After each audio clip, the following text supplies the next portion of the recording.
Assalamu алейкум, урматтуу достор, урматтуу бир туугандар. Мен кыскача видео кайрылуу жасайын дегем. Баткен областына караштуу Максат айылынан бир аксакал кайрылуу жасады эле. Биздин айылга толук түрдө жардам жетип келбей атат деп ыйламсырапчы. Ошону көрүп алып бир экөөсү барыптыр эми чөөсүм ал баягы аксакалды жеп койгудай болуп атат. Сүйлөтө койбой атат.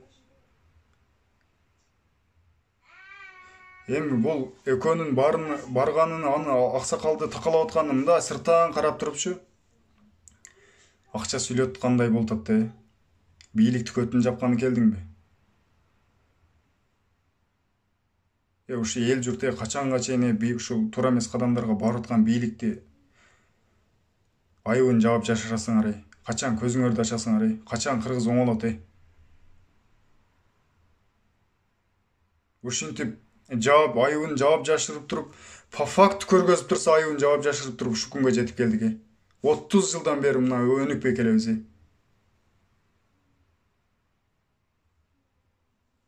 Ишин адам деген реальный болуш керек да, реальный көз карашта карагылачы туугандар. Баягы өкө айтты. Ысык көлдөн келип кызматын кылып атат. Ушу бийликке рахмат, таазим ушу сен Аллага таазим кылганың жетишет.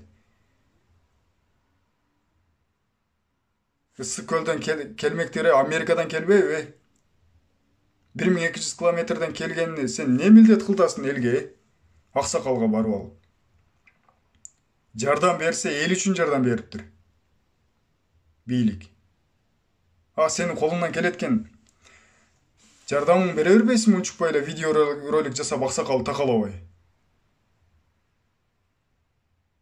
Аксакал мурдагы видео ролигинде көргөн кийими менен жүрөт. Колуңдан келсе кычыратып кийинтип коесуңбу аксакалды? Ушундай кыйын экенсиң. Мозгоеб, короче, мен могу видеону түгүнө номерим калтырып кетем, мага чалгын. Ошо аксакалдан барып кечирим сурагың сен. Болбосо элди каргышына каласың. Эл сени жейт, эми эл сени жейт. Сен аксакалды барып такалапсың, эми эл сени такалайт. Мындай реальный болуш керек да адам деген, Ичинде сүйлөрдөн мурда ойлонуп сүйлөш керек да.